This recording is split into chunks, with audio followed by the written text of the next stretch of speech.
Maria Santos grew up in the dusty streets of El Paso, Texas, where the summer heat could kill and the winter winds cut through your bones. Her father worked double shifts at the steel factory, while her mother cleaned office buildings at night. Money was always tight, but Maria learned something more valuable than cash. She learned to survive. At 12 years old, Maria was already faster than most boys in her neighborhood. She could climb the tallest buildings, jump from rooftop to rooftop, and disappear into shadows when trouble came looking. The local kids started calling her Ghost because she moved so quietly. But Maria had bigger dreams than running through back alleys. Her grandfather, Miguel, was a Vietnam War veteran who lived in a small apartment above the corner store.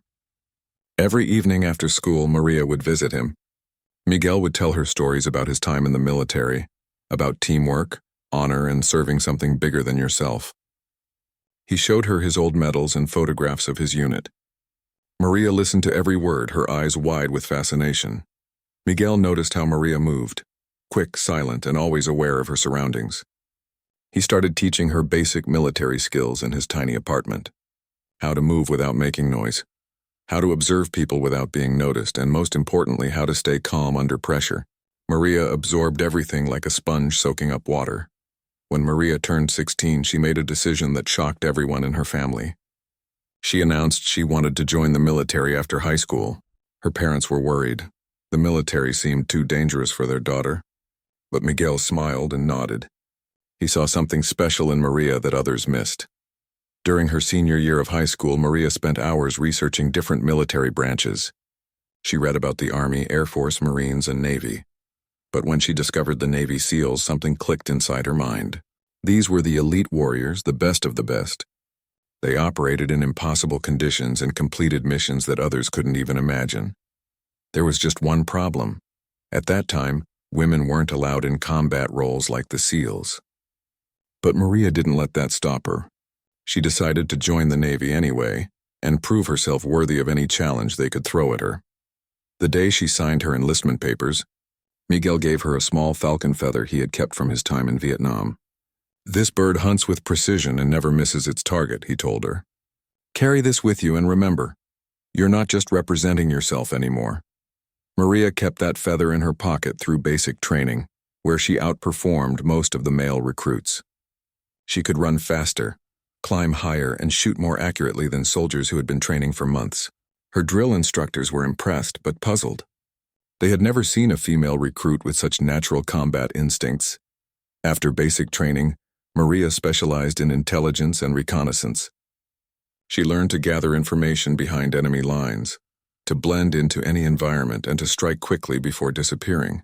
Her superiors began to take notice of her unusual abilities. During a training exercise in the mountains of Colorado, Maria's unit was tasked with infiltrating a mock enemy camp and retrieving classified documents.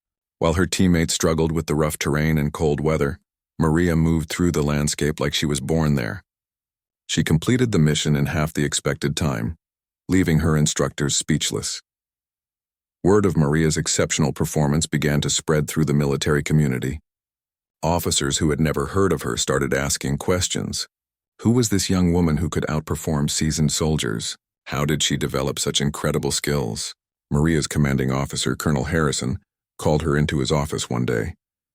He had been watching her progress and was convinced she had the potential for special operations. "Santos," he said, "I've been in the military for 25 years and I've never seen anyone with your natural abilities.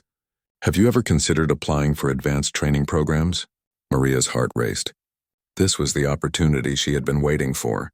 "Sir, I would be honored to serve wherever the Navy needs me most," she replied. Colonel Harrison smiled. He had already made some phone calls to contacts in special operations. There were rumors that the military was considering opening combat roles to women, and when that happened, they would need the best candidates possible. Maria Santos might just be exactly what they were looking for. 2 years later, everything changed. The military announced that women would be allowed to attempt special operations training, including the Navy SEALs. Maria was among the first group of female soldiers selected for the preliminary screening process. The selection took place at a classified facility in Virginia. Maria arrived with 12 other women, all accomplished soldiers with impressive records. They were told that only the most exceptional candidates would be allowed to continue to actual SEAL training. The failure rate was expected to be nearly 100%. The first test was a psychological evaluation. Maria sat across from Dr. Rebecca Chen, a military psychologist who specialized in special operations candidates. Dr. Chen asked probing questions about Maria's motivation, her ability to handle stress, and her understanding of what SEAL training would involve. "Why do you want to be a Navy SEAL?" Dr. Chen asked, studying Maria's face carefully. Maria thought about her grandfather's stories, about the Falcon feather still in her pocket, about all the nights she had dreamed of serving at the highest level. "Because I believe I can make a difference in ways that matter," she said simply. "And because I've never found anything I couldn't accomplish if I put my mind to it." Dr. Chen made notes and moved on to scenario-based questions. She described impossible situations, being trapped behind enemy lines, watching teammates get injured, making life-or-death decisions with incomplete information. Maria answered each question calmly, thinking through each scenario logically. The physical tests began the next morning. The instructors, all veteran SEALs, watched skeptically as the women lined up for the fitness assessment. They had trained thousands of male candidates over the years, and most of those men had failed. They didn't expect any of these women to meet the standards. Maria stepped up to the pull-up bar first. The requirement was 15 perfect pull-ups. She knocked out 25 without breaking a sweat. Next came the push-ups, sit-ups, and the 4-mile run. In each event, Maria not only met the standards but exceeded them significantly. Master Chief Petty Officer James Hammer Rodriguez was the lead instructor. He had been a SEAL for 18 years and had seen every type of candidate imaginable. But something about Maria caught his attention. She moved with a confidence that was earned, not faked. Her technique was flawless, and she seemed to actually enjoy the physical challenges. During the swimming portion of the test, Maria demonstrated skills that amazed even the experienced instructors. She could hold her breath underwater for nearly 3 minutes, swim long distances without tiring, and navigate underwater obstacles with ease. When asked where she learned to swim so well, Maria explained that she had spent summers lifeguarding at a community pool and had taught herself advanced techniques by watching Olympic swimmers on television. The land navigation exercise was next. Candidates were given a map, compass, and coordinates for 5 checkpoints scattered across 50 square miles of dense forest. They had to reach each checkpoint and return to base within 8 hours, carrying a 40-pound pack.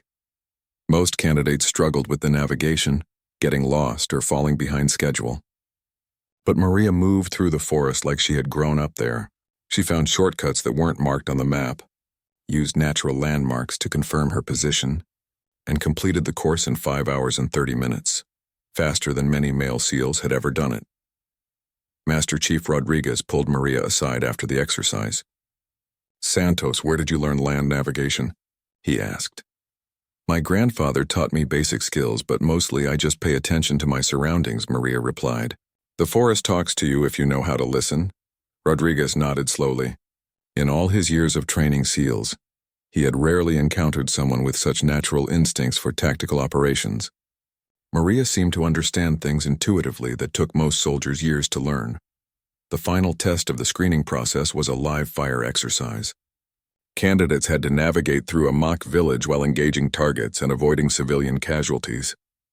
The scenario was designed to test decision-making under pressure, marksmanship skills, and tactical thinking. Maria approached the exercise methodically. She studied the layout of the village, identified potential threats and safe routes, and developed a plan before entering. Once the exercise began, she moved through the village like a shadow, engaging targets with precision while maintaining awareness of her surroundings. The other candidates struggled with the complexity of the scenario. Some missed targets, others moved too slowly, and several made tactical errors that would have resulted in casualties in a real situation. But Maria completed the exercise flawlessly, neutralizing all threats while protecting every civilian. When the results were announced, only 3 women had passed the screening process. Maria had not only passed but had achieved the highest scores in every category. The instructors were forced to admit that they had never seen a more impressive performance from any candidate, male or female. Master Chief Rodriguez approached Maria as she prepared to leave the facility. Santos, you've earned the right to attend SEAL training. But I want you to understand something. The screening process was just the beginning. SEAL training will test you in ways you can't imagine. Are you ready for that? Maria looked Rodriguez in the eye and smiled. Master Chief, I've been ready my whole life. SEAL training began 3 months later at the Naval Special Warfare Training Center in Coronado, California. Maria arrived to find herself among 32 candidates, including 2 other women who had passed the screening. The atmosphere was tense and competitive from the moment they stepped off the bus. The first phase of training was basic underwater demolition SEAL training, known as BUDS. The instructors made it clear from day one that they expected most candidates to quit before completion. The training was designed to break down even the strongest individuals and rebuild them as elite warriors. Maria's class was assigned to Instructor Chief Petty Officer Marcus Steele Thompson, a 20-year SEAL veteran with a reputation for being absolutely ruthless. Chief Thompson had never trained female candidates before, and he made no secret of his skepticism about their chances of success. The physical training began immediately. Candidates were awakened at 4:30 a.m. every morning for a 5-mile run on the beach, followed by calisthenics, swimming, and obstacle course training. The pace was relentless, and within the first week, 6 candidates had already dropped out. Maria quickly established herself as one of the strongest performers in the class. She could keep up with the fastest runners, complete more repetitions in every exercise, and maintain her performance level even when exhausted. But her classmates began to notice something else about her. She seemed to anticipate what the instructors wanted before they asked for it. During combat swimming exercises, candidates had to swim long distances in full gear while navigating underwater obstacles. Many struggled with the physical demands and the disorientation of operating underwater in murky conditions. But Maria moved through the water with remarkable efficiency, often finishing exercises well ahead of her classmates. Chief Thompson began paying special attention to Maria's performance. He noticed that she never wasted motion, never took unnecessary risks, and always seemed to find the most effective way to complete each task. When other candidates were struggling with complex maneuvers, Maria would demonstrate perfect technique on her first attempt. The psychological pressure of training was intense. Instructors constantly yelled at candidates, criticized their performance, and created stressful situations designed to test mental toughness. Many strong candidates cracked under the psychological pressure and voluntarily withdrew from training. But Maria remained calm and focused regardless of what the instructors threw at her. When Chief Thompson screamed in her face during a particularly difficult exercise, she maintained eye contact and continued performing at her highest level. When candidates around her were breaking down and quitting, Maria offered quiet encouragement and helped them push through difficult moments. 3 weeks into training, the class faced their first major challenge, Hell Week. This was 5.5 days of continuous training with only 4 hours of sleep total. Candidates were pushed to their absolute physical and mental limits. It was during Hell Week that most candidates either proved themselves worthy of becoming SEALs or discovered they didn't have what it took to continue. The week began with a beach run at midnight in full gear. Candidates then moved through a series of increasingly difficult challenges: boat races in freezing ocean water, obstacle courses in the dark, log lifting exercises that lasted for hours, and combat simulations with live ammunition. By the second day, 12 more candidates had quit. By the fourth day, only 15 remained from the original 32. Maria was not only still in training, but was leading many of the exercises and helping weaker candidates stay motivated. On the final night of Hell Week, the remaining candidates faced their ultimate test, a 12-hour combat simulation that combined everything they had learned.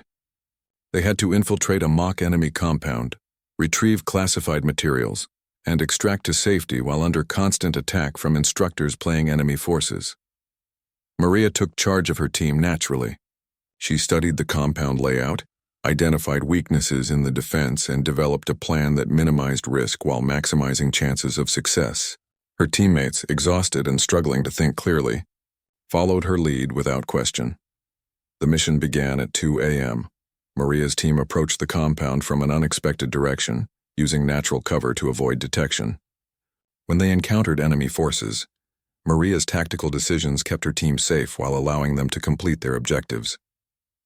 During the extraction phase, One of Maria's teammates was injured in a simulated explosion. Without hesitation, Maria carried the injured candidate to safety while still maintaining security for the rest of her team. She completed the mission successfully while ensuring that none of her teammates were left behind. Chief Thompson watched the entire exercise from a hidden observation post. He had seen thousands of candidates go through Hell Week, but Maria's performance was unlike anything he had witnessed. She combined physical excellence with tactical brilliance and natural leadership ability. When Hell Week ended, only 10 candidates remained from the original class. Maria had not only survived but had emerged as the clear leader of the group. Chief Thompson gathered the remaining candidates for a debrief session. "You 10 have accomplished something that most people can't even imagine," he told them. "But Hell Week was just the beginning. The next phases of training will test different aspects of your abilities. Some of you will discover weaknesses you didn't know you had." After the group meeting, Chief Thompson asked Maria to stay behind. "Santos, I owe you an apology," he said.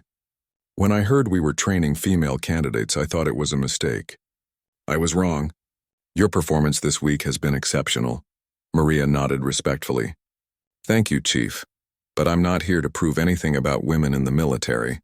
I'm just here to become the best SEAL I can be." Chief Thompson smiled for the first time since training had begun. He was beginning to understand why other instructors had nicknamed this young woman Falcon. Like that bird of prey, she was patient, precise, and absolutely deadly when she struck. Phase 2 of SEAL training focused on combat diving and underwater operations. This was where many strong candidates discovered that their fear of deep water or confined spaces would end their dreams of becoming SEALs. The training took place in both pools and open ocean, with candidates learning to operate in conditions that would terrify most people. Maria excelled in every aspect of diving training. She could navigate underwater in complete darkness, perform complex tasks while holding her breath, and remain calm even when equipment malfunctioned. During one exercise, her diving mask was deliberately flooded while she was 60 feet underwater.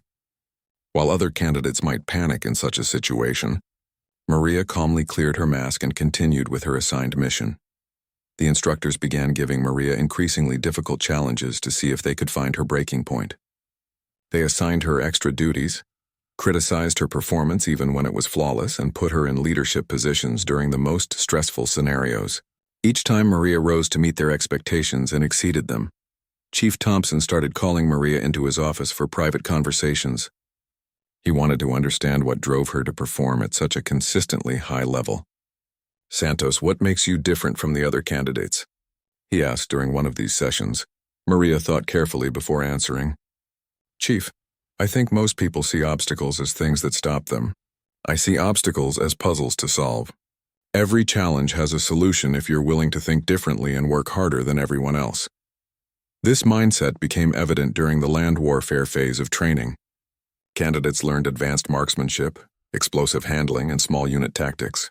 They practiced assaulting enemy positions, conducting raids, and operating behind enemy lines. The training scenarios were designed to be as realistic as possible, with live ammunition and real explosives. During a nighttime assault exercise, Maria's unit was tasked with capturing a hilltop position defended by instructors playing enemy forces. The conventional approach would be a direct assault up the hill. But Maria studied the terrain and identified a better option. She noticed a narrow ravine that would allow her team to approach the position from an unexpected angle. The route was more dangerous and would require expert navigation in the dark, but it would give them a significant tactical advantage. Maria convinced her team leader to try her plan. The assault was a complete success. Maria's team captured the objective with no casualties, while the other teams, using conventional tactics, suffered heavy simulated losses. The instructors were impressed not just by the success of the mission, but by Maria's ability to see opportunities that others missed.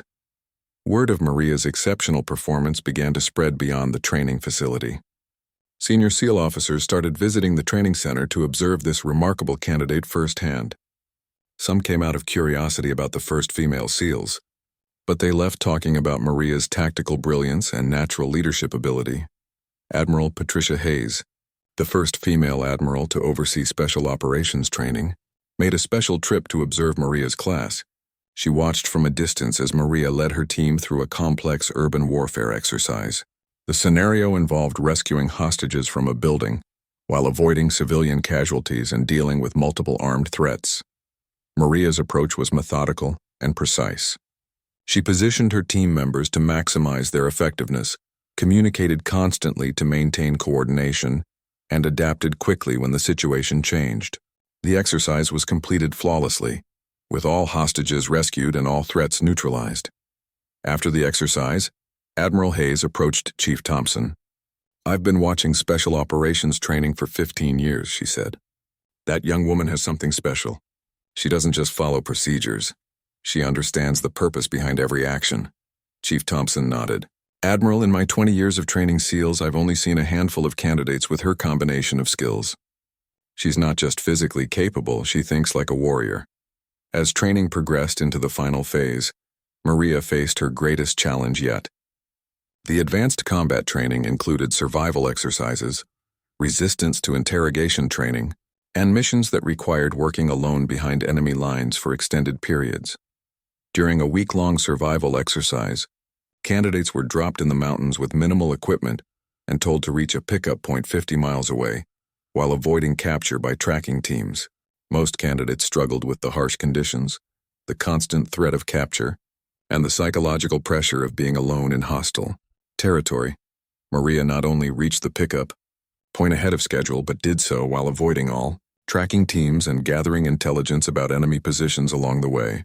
She had turned a survival exercise into a reconnaissance mission, providing valuable information to her instructors about weaknesses in their security procedures. The final test of SEAL training was a comprehensive mission that combined all the skills candidates had learned. Teams were inserted behind enemy lines and tasked with gathering intelligence, conducting sabotage operations, and extracting safely without being detected. Maria was assigned as the team leader for this mission. She spent days studying intelligence reports, planning infiltration routes, and preparing her team for every possible contingency. Her attention to detail and tactical planning impressed even the veteran instructors who would be evaluating their performance. The mission lasted 72 hours and required operating in enemy territory while maintaining complete secrecy. Maria's team successfully completed all objectives without being detected by the opposing force. They gathered critical intelligence, destroyed several target facilities, and extracted to safety exactly as planned. When the final evaluations were completed, Maria had achieved the highest scores in SEAL training history. She had not only met every standard, but had redefined what exceptional performance looked like. Of the original 32 candidates who had started training, only 7 completed the full program. Maria was not just among the graduates, she was the honor graduate of her class.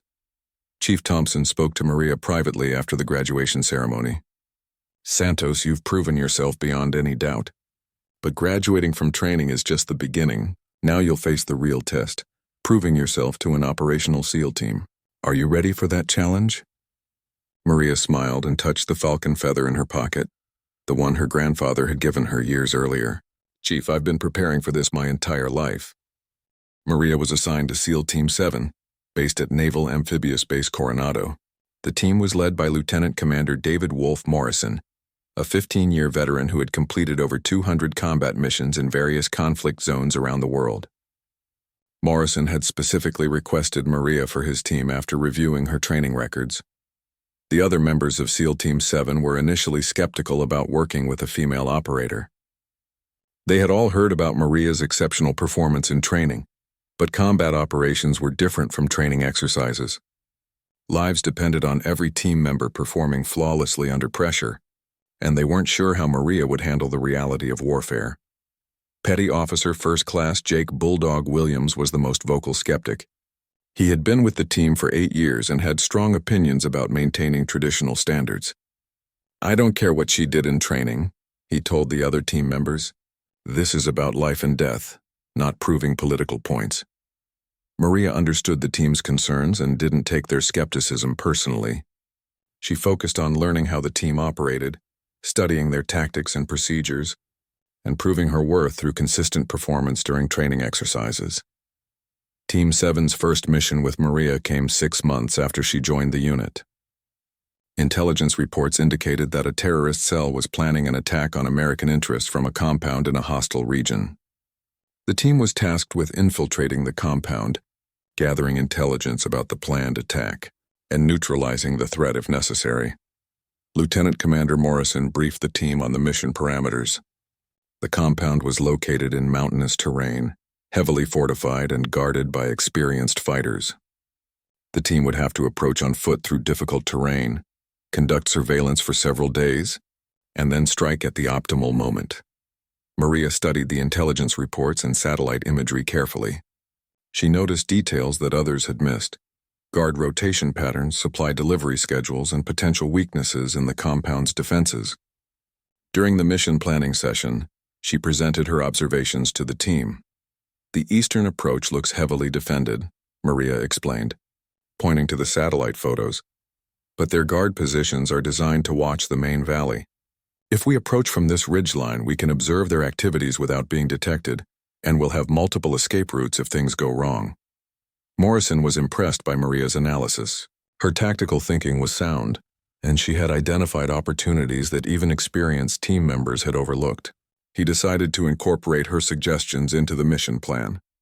The team inserted by helicopter 20 miles from the target compound under cover of darkness. They then had to navigate through mountainous terrain while carrying full combat gear and avoiding enemy patrols. The journey to the observation position took 2 days of difficult hiking through treacherous conditions. Maria proved herself during the infiltration phase. She moved through the mountains silently and efficiently, never slowing down the team or requiring assistance. When they encountered unexpected obstacles, she suggested solutions that kept them on schedule and maintained their operational security. From their observation position, the team conducted surveillance of the compound for 3 days. They documented guard procedures, identified key personnel, and gathered intelligence about the planned terrorist attack. The information they collected confirmed that the threat was real and immediate.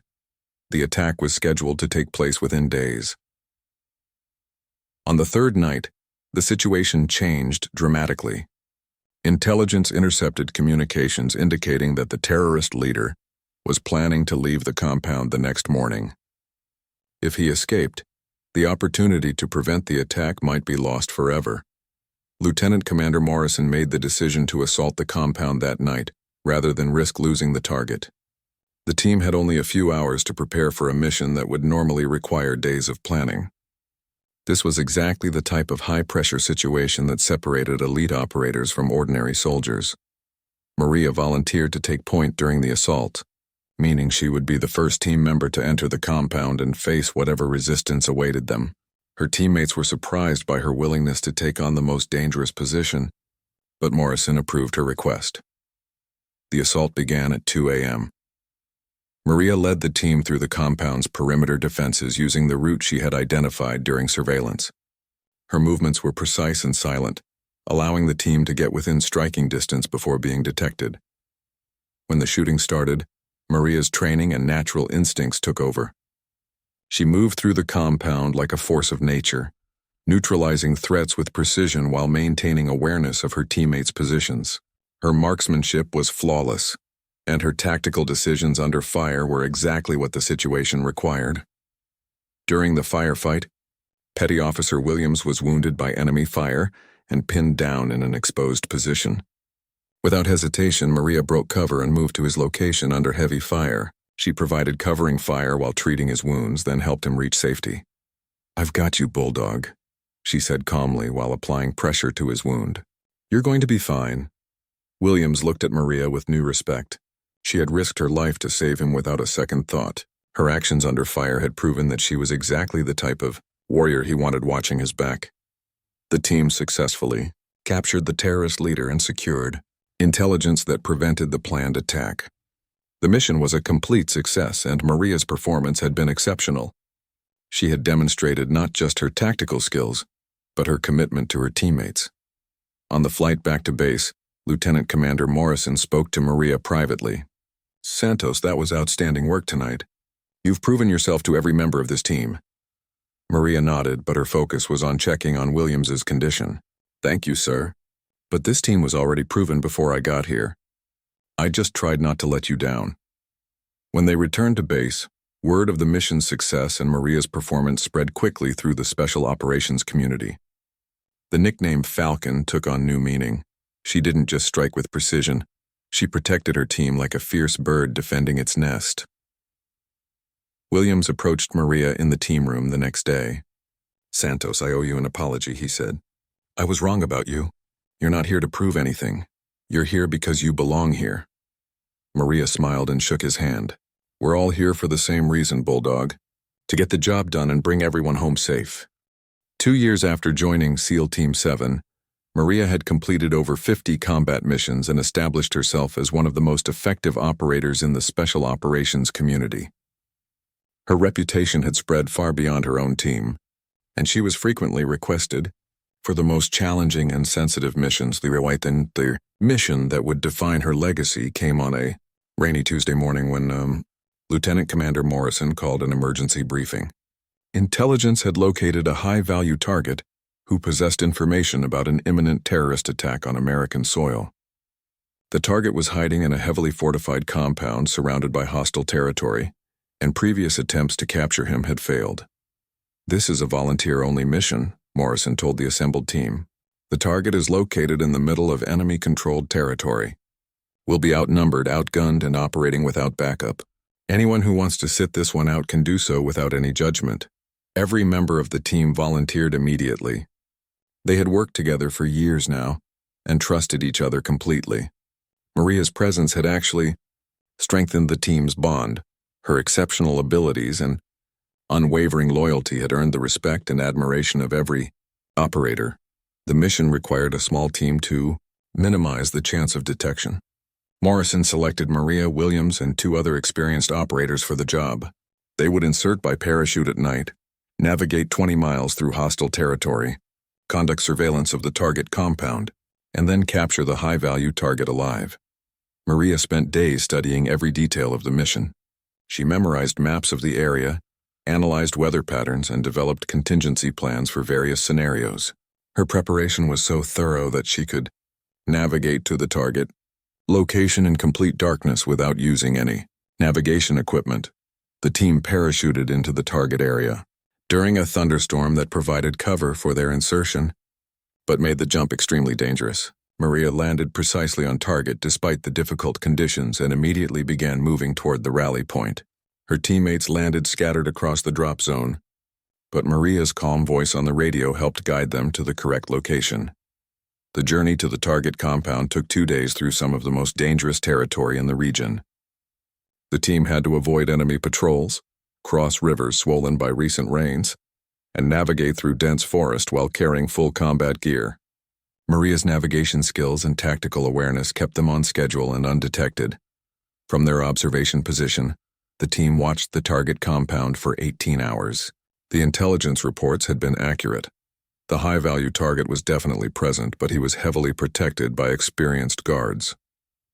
The compound's defenses were formidable, and any assault would be extremely risky. Maria studied the compound's layout and guard procedures carefully. She noticed that the guards followed predictable patterns, and that there was a brief window of opportunity during shift changes when security was temporarily reduced. She developed a plan that would allow the team to infiltrate the compound, capture the target, and escape before the guards could organize an effective response. "The plan is solid," Morrison told Maria after reviewing her proposal. "But it's going to require perfect timing and flawless execution. Are you confident we can pull this off?" Maria looked at her teammates, Williams, who had become one of her closest friends, Rodriguez, who had taught her advanced marksmanship techniques, and Chen, who had shown her how to operate sophisticated surveillance equipment. These men had accepted her as an equal and trusted her with their lives. "Sir, we've trained for missions like this our entire careers," Maria replied. "This team can accomplish anything." The assault began at midnight during the next guard shift change. Maria led the team through the compound's perimeter defenses using techniques she had perfected over dozens of previous missions. Her movements were completely silent, and she communicated with her teammates using hand signals they had practiced countless times. The team reached the building where the target was located without being detected. Maria breached the door using specialized equipment while her teammates provided security. Inside, they found the high-value target exactly where intelligence had predicted he would be. The capture went smoothly until an unexpected complication arose. The target had a dead man switch connected to explosives throughout the compound. If his heart rate dropped below a certain level or if the switch was released, the entire building would explode. The team found themselves trapped with their prisoner in a building that could become their tomb at any moment. Maria quickly assessed the situation and developed a solution. She would carry the target while maintaining pressure on the dead man switch, allowing the team to evacuate the building safely. It was an incredibly dangerous plan that required her to remain perfectly calm while carrying an uncooperative prisoner through a compound full of hostile guards. The extraction was a masterpiece of tactical execution. Maria carried the target while her teammates provided covering fire and cleared escape routes. Despite the chaos of the firefight around them, Maria never lost control of the situation or the dead man's switch. When they reached the extraction point, Maria successfully transferred the target to a specialized containment unit that maintained the dead man's switch, while allowing interrogation to proceed. The information provided by the target led to the prevention of a major terrorist attack and the capture of an entire terrorist network. The mission's success made Maria a legend within the special operations community. She had demonstrated not just exceptional tactical skills, but the kind of innovative thinking and calm leadership that defined the very best warriors. Years later, when military historians wrote about the early integration of women into special operations forces, they would focus on Maria's career as the defining example of excellence in combat. But for Maria, the real measure of success was simpler. She had served alongside the finest warriors in the world and proven herself worthy of their trust and respect. The falcon feather her grandfather had given her still rested in her gear, a reminder of the journey that had brought her from the dusty streets of El Paso to the most elite military unit in the world. She had earned her place among the Navy SEALs not because she was a woman breaking barriers, but because she was a warrior who refused to accept limitations. Lieutenant Commander Morrison summarized Maria's impact on the team in his final evaluation.